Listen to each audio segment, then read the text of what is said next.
Ya, Assalamualaikum warahmatullahi wabarakatuh.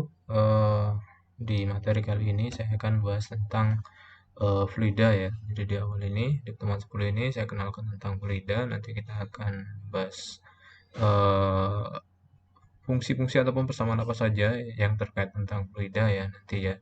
Ada Bernoulli dan sebagainya. Nanti kita akan kenalan juga tentang dengan persamaan-persamaan tersebut. Namun di awal ini kita akan perkenalan tentang sifat-sifat dari fluida dan apa saja yang terkait tentang fluida.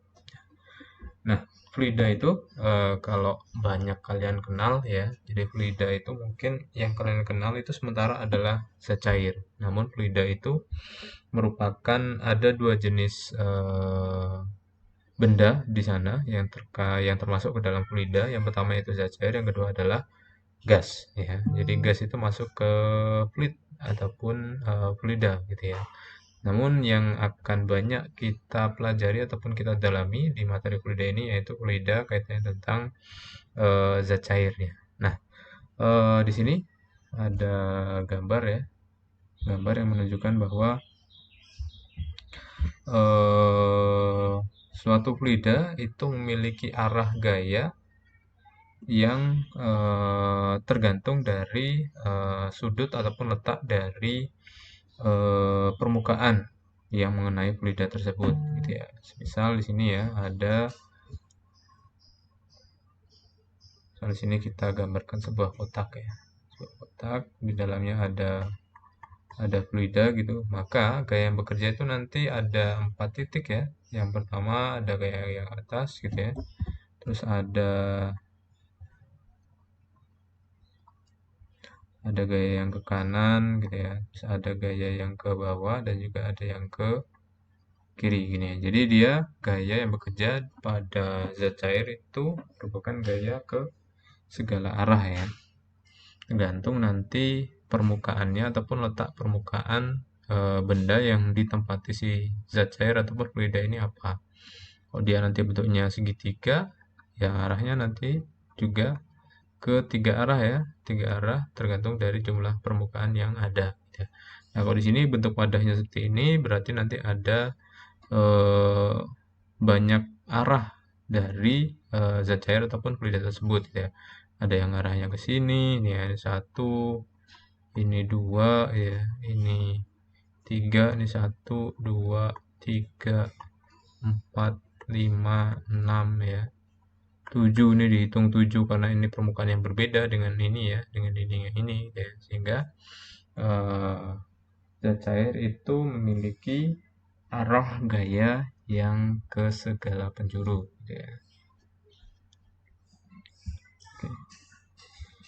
Yang berikutnya yang perlu kita kenali lagi selain tadi arah gaya sebuah fluida di dalam wadah ataupun tempat, yang berikutnya yaitu bentuk permukaan dari fluida statis.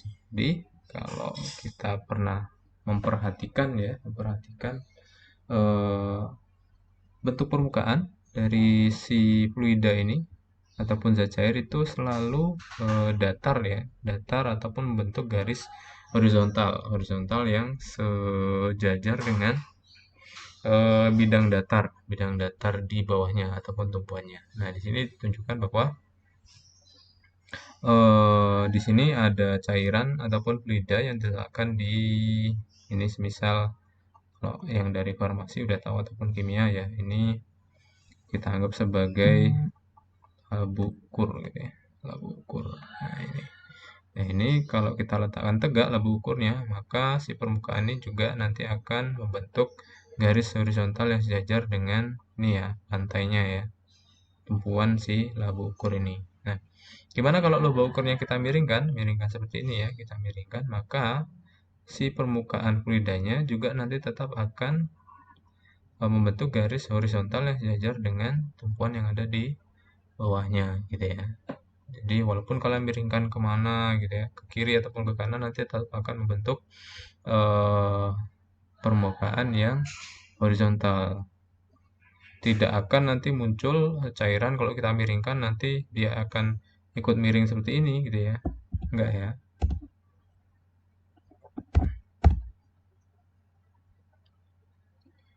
Tidak seperti ini ya. Ini salah ya. Gitu. bagaimanapun nanti wadah ini dimiringkan baik ke kiri, ke kanan, ke depan ataupun ke belakang, maka permukaan si zat cair ataupun fluida nanti akan membentuk garis horizontal ataupun permukaan horizontal yang sejajar dengan tumpuannya ataupun lantainya. Gampangnya begitu.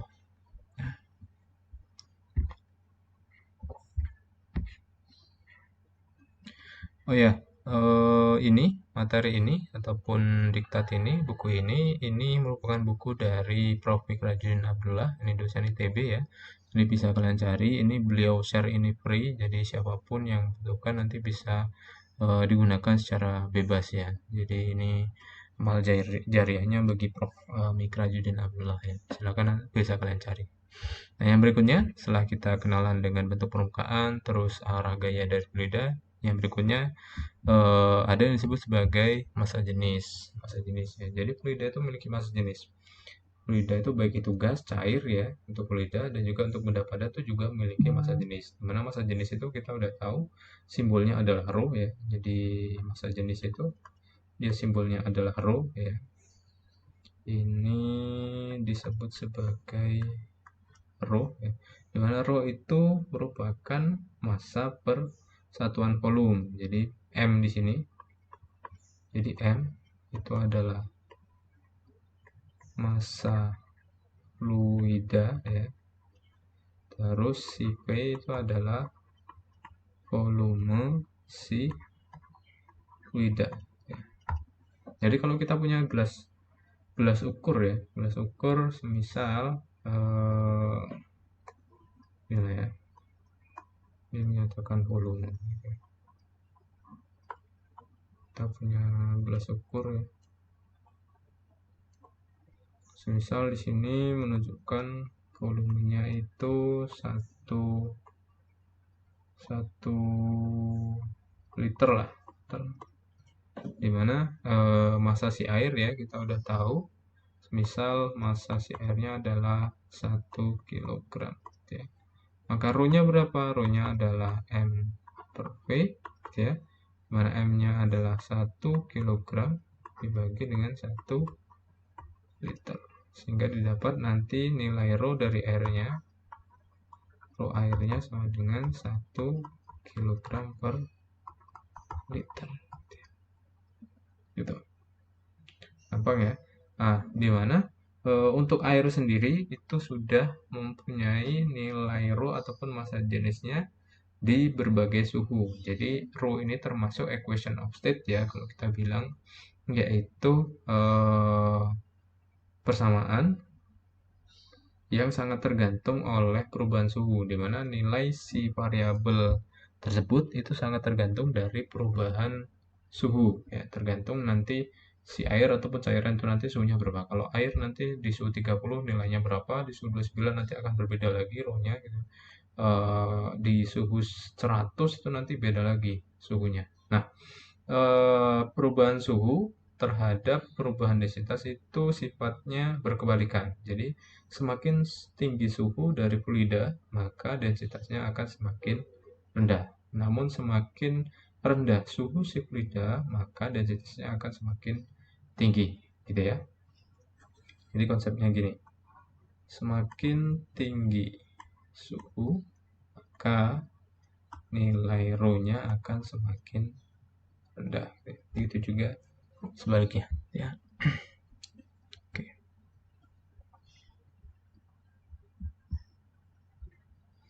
Nah, ini tabel terkait massa jenis beberapa fluida ya. Ini air pada suhu 4 derajat, air laut, air raksa, alkohol itu sudah punya nilai massa jenisnya masing-masing gitu ya. Nah, kalau kalian mau lengkap lagi data massa jenis itu bisa kalian cari di bukunya Yaus ya, karangannya Yaus. Bisa kalian cari, ini kakak tingkat kalian nih kalau yang lagi skripsi ini selalu pakai data punya Pak Yaus. Bisa juga cari di software ya, bisa software simulasi bisa gitu ya. Ini judulnya adalah Chemical Properties Handbook gitu.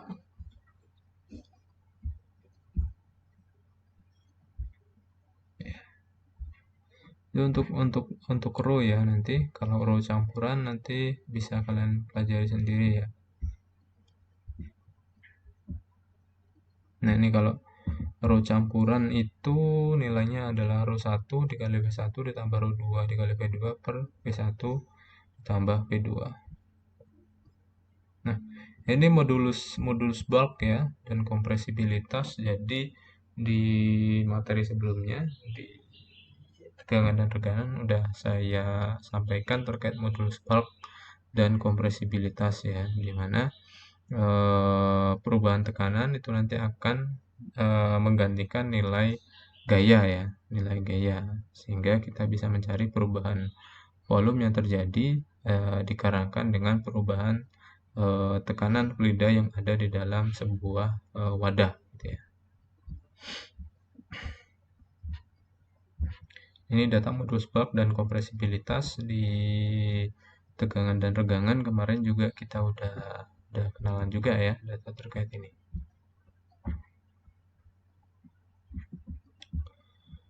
Iya, ini adalah tekanan hidrostatis. Ya, jadi tekanan hidrostatis itu adalah tekanan yang dimiliki oleh sebuah fluida ataupun zat cair. Kalau di sini disampaikan bahwa makin dalam posisi benda, maka makin tebal zat cair di atas benda tersebut yang harus ditahan sehingga makin besar tekanan yang dirasakan oleh si benda gitu ya. Tekanan jenis ini dinamakan tekanan hidrostatis ataupun tekanan oleh zat cair yang diam, karena statis itu diam gitu ya. Sehingga tekanan hidrostatis itu adalah tekanan yang disebabkan oleh zat cair yang diam ya. Diamnya itu karena massa yang dimiliki oleh zat cair tersebut gitu ya. Di mana tekanan hidrostatis itu nilainya adalah ini ya. Ini tekanan hidrostatis. Ini tekanan hidrostatis, rumusnya ya P sama dengan W per S ya. Di mana W itu sendiri nilainya adalah M dikalikan dengan G ataupun massa dikalikan dengan gaya gravitasi ya di sini. M dikalikan dengan G, di mana S ya. S itu nilainya adalah V per H ya, V per H.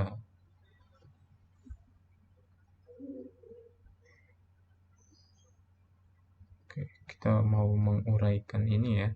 Jadi W itu M dikalikan dengan G atau Rho dikalikan dengan H dikalikan dengan S dikalikan dengan G ya. Dimana kalau dibagi dengan S ya, ini dicoret sehingga nilai P itu adalah Rho GH ya. Rho GH ini kayak rumus ya, tekanan hidrostatis. Dimana P itu nanti satuannya bisa Pascal ya, ini tekanan ya. Bisa Pascal, bisa ATM, bisa apa lagi ya, pound square inch ya, tergantung mana yang mau kita gunakan. Kalau Rho kilogram per meter kubik, kilogram per liter bisa ya, atau gram per liter bisa juga. Kecepatan gravitasi meter per sekon kuadrat ya,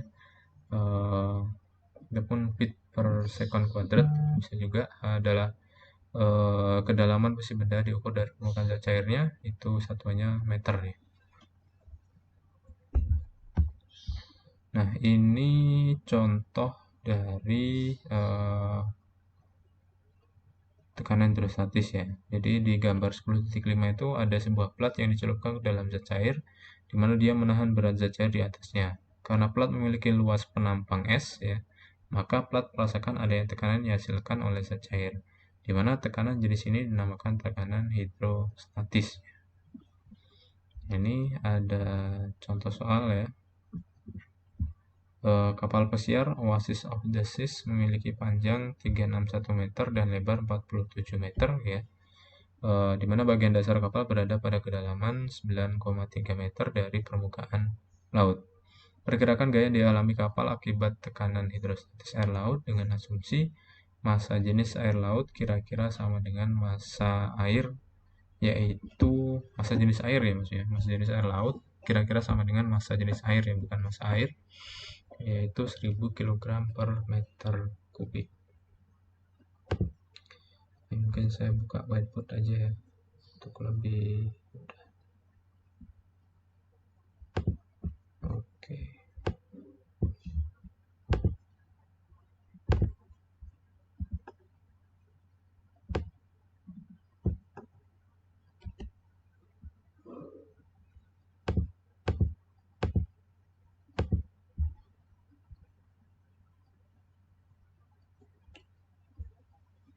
Ya. Di situ di soal itu disampaikan